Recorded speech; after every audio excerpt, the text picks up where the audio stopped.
Hello students, good morning. Today we will start a very interesting topic, inverse of trigonometry function. First we will discuss what are the main objectives of this topic or what we will learn from this topic. Firstly we will learn here how to find the value, that is the principal value of a given function. Then we will learn how to find the value when the function type is f inverse f theta. Then we will learn how to find out the values and the function type is f g inverse theta. Then we will learn how to solve the combination of inverse of trigonometric function.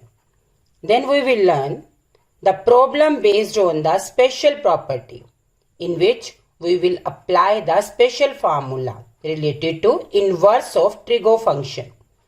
Then we will learn how to solve the equation in which inverse of trigo functions are there.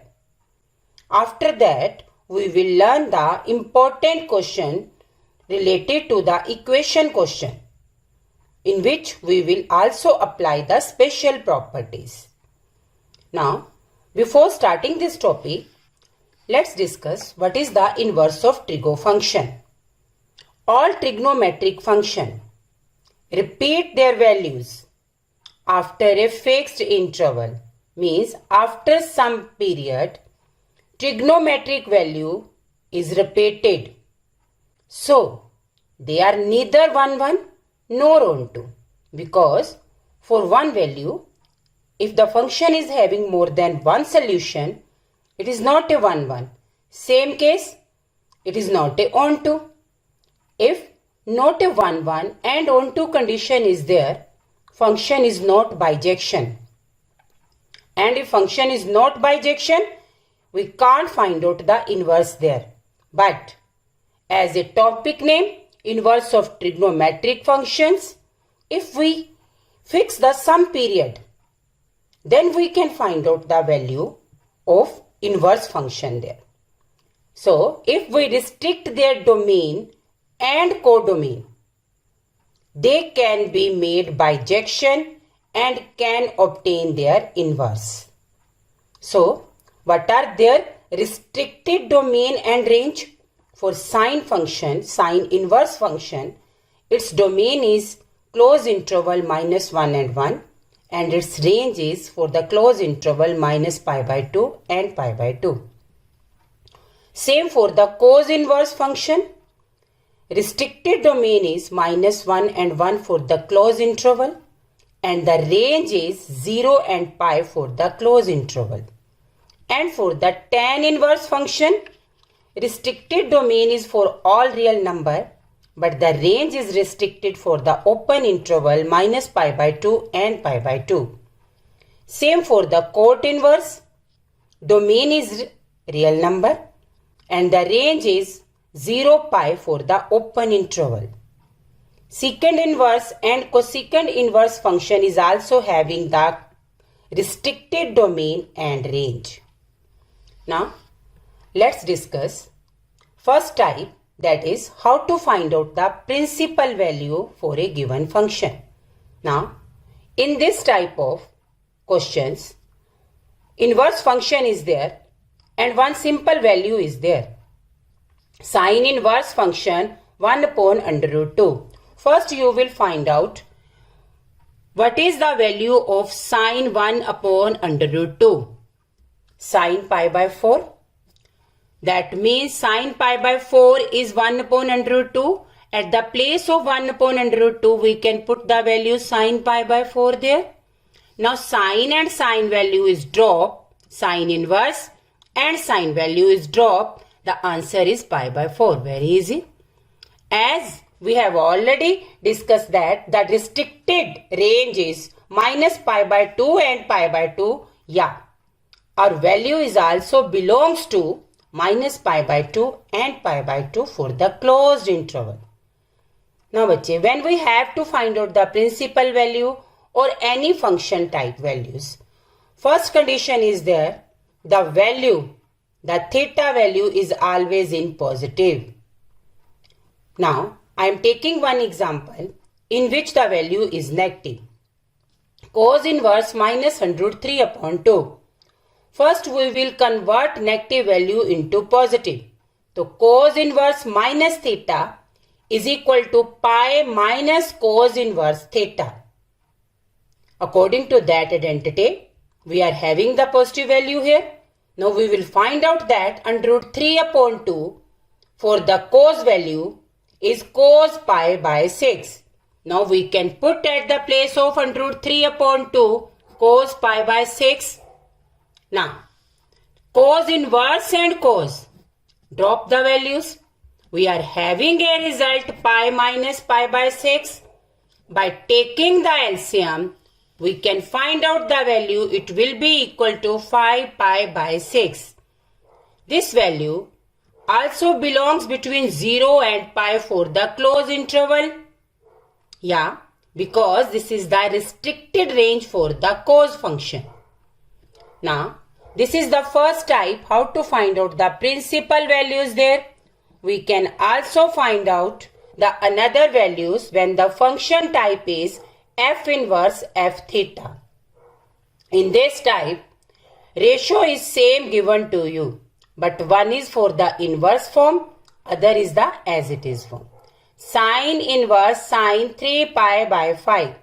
Because we have already discussed the restricted domain is minus pi by 2 and pi by 2.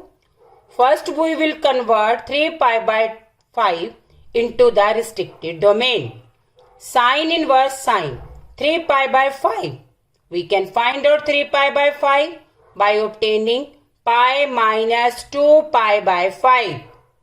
Now pi minus 2 pi by 5, it belongs to the second quadrant and pi give us a hint there. T ratio will not change. So sine pi minus theta is sine theta. Now sine and sine inverse, we can drop the value and answer is 2 pi by 5. 2 pi by 5 also belongs for the closed interval minus pi by 2 and pi by 2.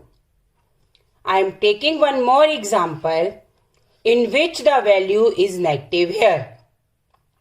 Tan inverse tan minus 9 pi by 4.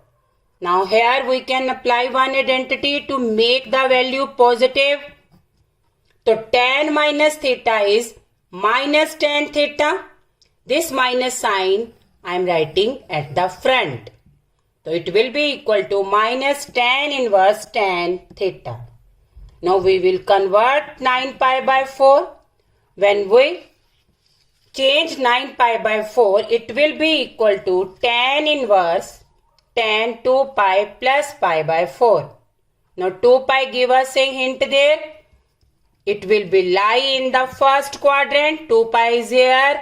When we cross the 2 pi, so pi by 4 will lie in the first quadrant. So 2 pi give you a hint there. Ratio will not change.